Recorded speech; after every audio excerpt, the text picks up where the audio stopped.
Hey guys, and welcome back to this second game of the best of three between Group C, IEM Singapore. In the top right, on Daybreak, we have the red Protoss playing for Team Alien Invasion. His name is Tarrantius from Germany. And in the bottom left side of the map, we have the blue Zerg playing for Team Frenetic Array.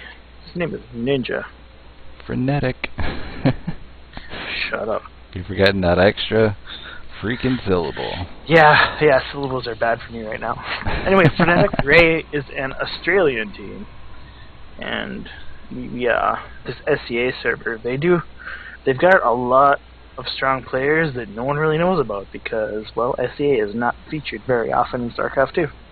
Not particularly. I think the biggest and most well-known team is the Gamma Bears. And Sase is joining them for, I think, 3 weeks to play in the team league on the SAA. Well, the major SCA player that everybody knows, Sen? of course, no, Moonglade. Sen plays out of Taiwan. Moonglade plays out of SCA. Oh, okay. He was of course a huge name in Warcraft 3, and he made the transition into in StarCraft 2, and he played even into the GSL or Code A, Code S. Yeah, Code S. He played some big games. Oh, wow. You saw a lot of Moonglade do a lot of like this Baneling versus Hydralisk kind of thing, and you didn't see a lot of that at the time. But it turns out the Banelings are really strong, especially Bro Banelings against a Hydralisk type play. Yeah, I remember watching his ZVZ against Scarlet in the early rounds of the Blizzard World Championship in Shanghai, and I was pretty damn impressed with him. It was pretty epic games. Yeah, and Scarlet, she is a super strong up-and-coming Zerg player, and the sky is the limit for her. We have no idea what we're going to see out of her in the future. No, but I'm excited.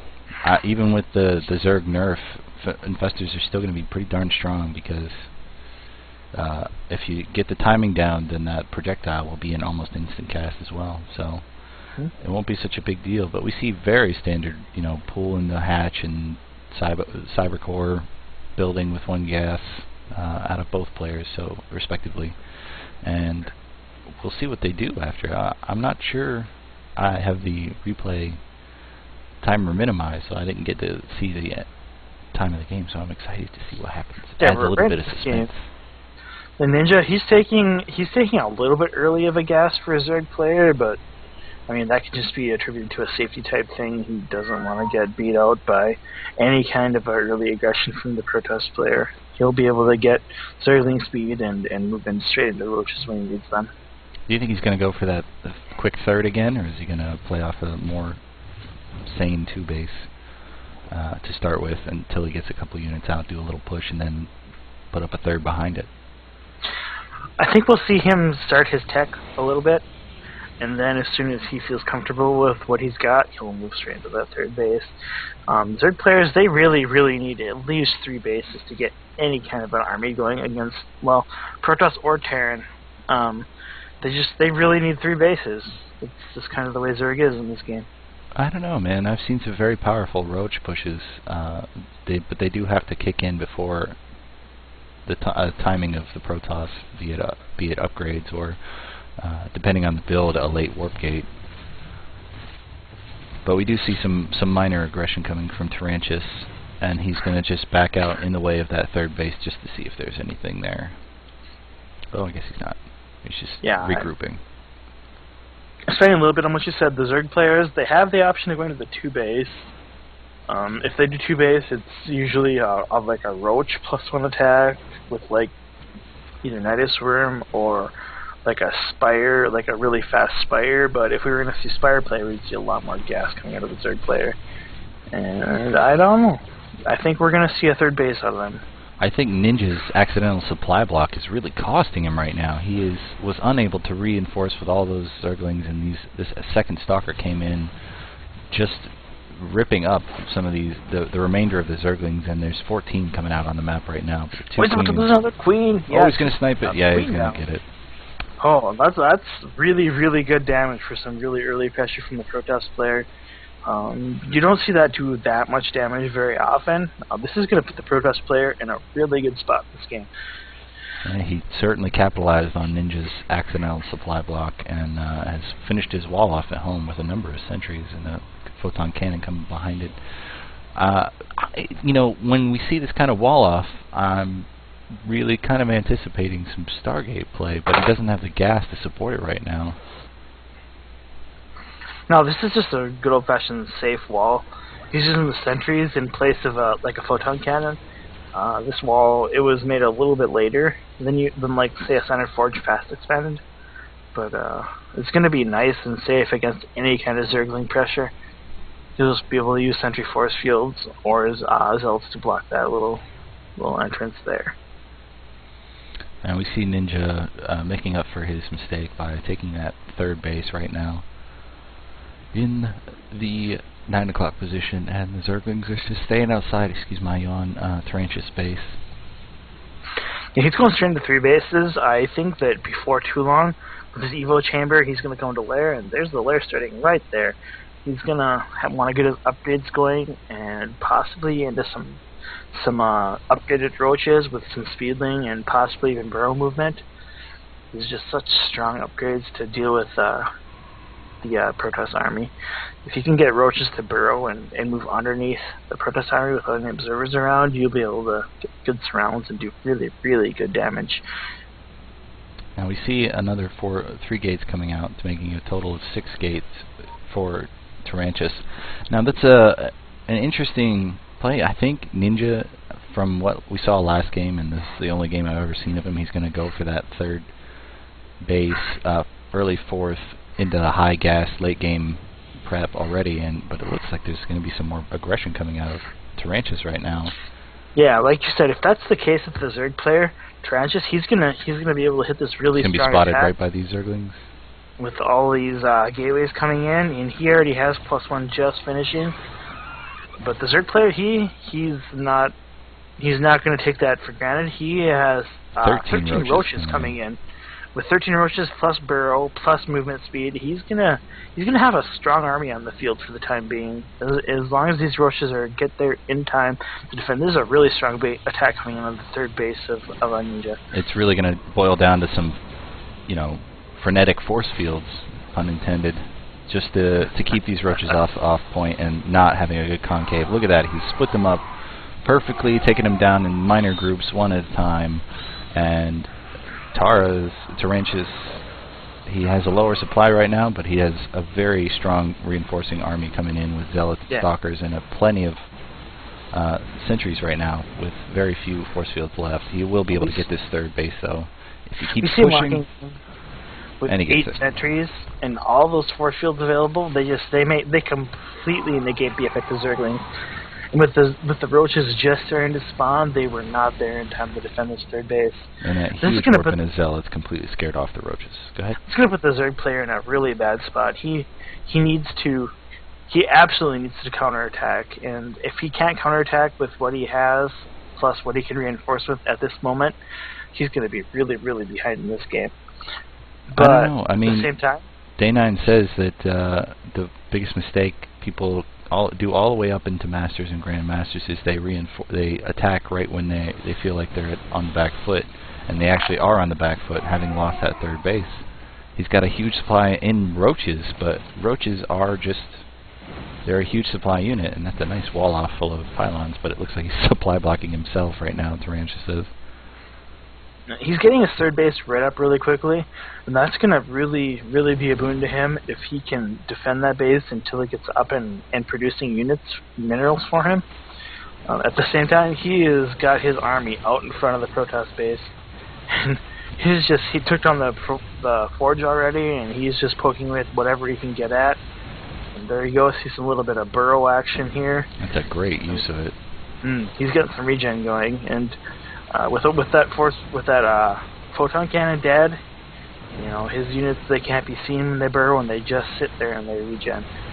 At the same time, you know, he needs to... He's got an observer out right now, floating over the Protoss base, and Ninja's burrow micro is not going to cut it right now. He's losing too many. He does manage to pick up another gateway and then get away.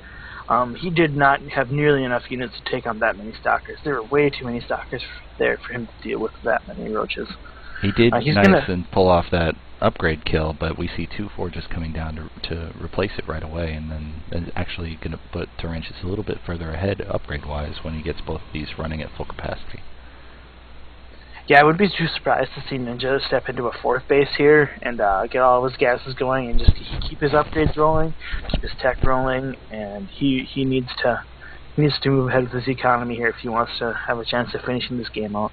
Right now he's stronger, but he's not a whole lot stronger. And Zerg players, they need that many more bases if they want to make a game feel comfortable for them. You're absolutely right. If Tarrantius wants to stay ahead where he is, but we do see a probe going down to the 3rd base right now, and there's the outline of the Nexus about to plop, but he needs to move his army out of the way first. He just takes that one little Zergling out who was stuck down there. He just burrowed in the way of the Nexus. Oh, okay. And with 3 bases versus 3 bases, this is a great spot for Protoss to be in. Like I said, we're expecting to see the Zerg player take 1 more base, if not even 2 more bases. He really needs all that extra economy to be able to be cost efficient in his trades. Yes, he does not have the economy right now to support the slow switch into Broodlord tech. He doesn't have any money for Spires, and it looks like he's maxing on Roaches right now to try and put enough pressure on. Roaches picking off a pylon on the top part of the map. Oh, yes. Would be able to, just send some Zealots straight into his 3rd base without any attention given to it. We still see a probe a little bit up farther behind it. If he wants to drop another pylon, he can, but that taking out that pylon really gives him some safety in that 3rd base type area.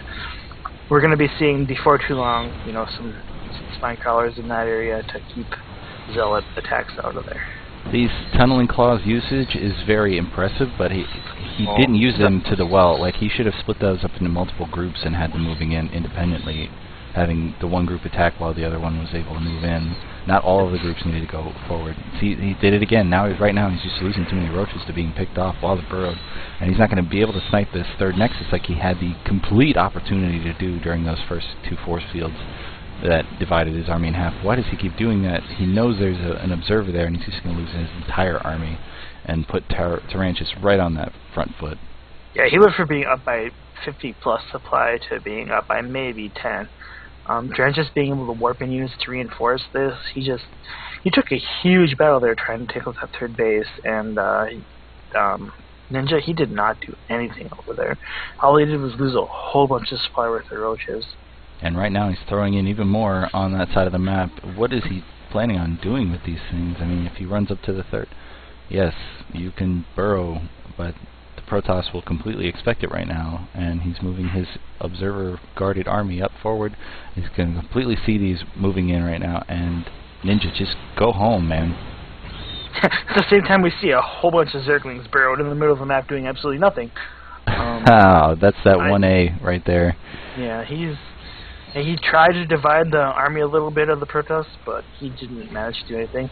Right now he has a few Roaches tunneling their way in and being spotted out by an observer and dying. He's a ridiculous bank right now, but there's no gas. It's turning into a really terrible spot for the Zerg player. He's throwing way too many units away against the defenses of the Protoss. His almost double unit resources lost compared to the Protoss.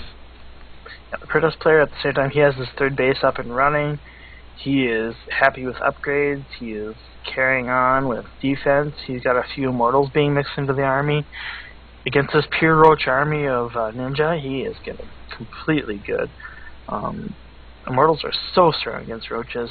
We see just now a few Infestors coming in, and he's going to need some super great fungals if he wants to make any of these battles turn in his favor.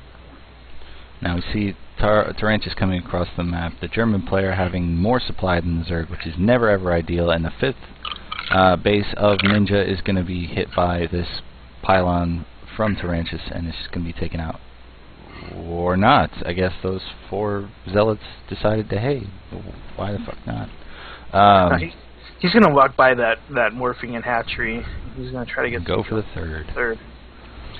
He does have 2 brand new Zealot warp-ins going in and actually attacking that new hatchery, but even these new Zealots will just be picked off slowly by these Roaches. If any micro comes down at all, he wins.